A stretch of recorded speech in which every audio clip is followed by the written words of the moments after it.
کسی مثلا جواب هم نمیشه بگید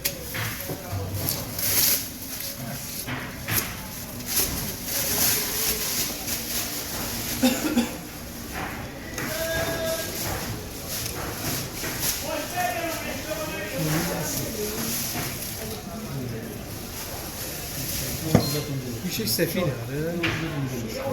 نه اون دادش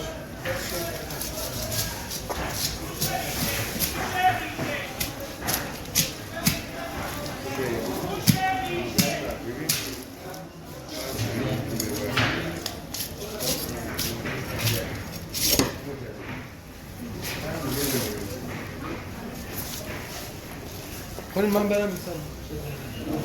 این بالا بالا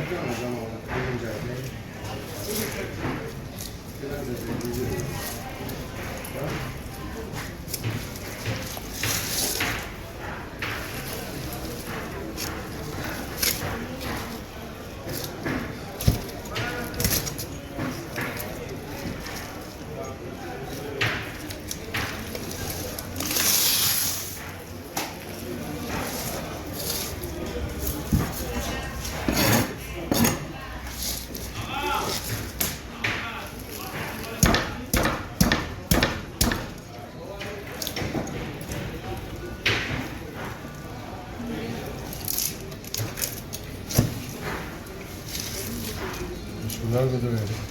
رشوت میخوام رشوت چند هست؟ 300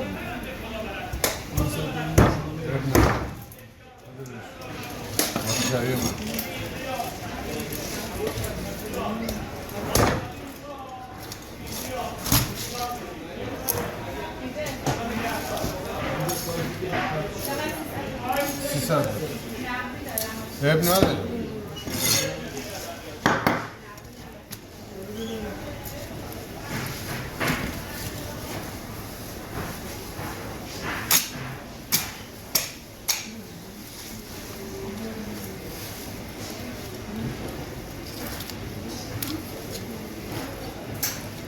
این آزاده رو بزن خالص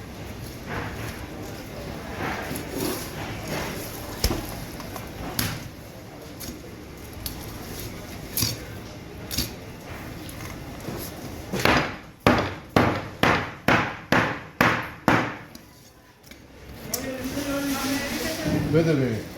کارگونه بده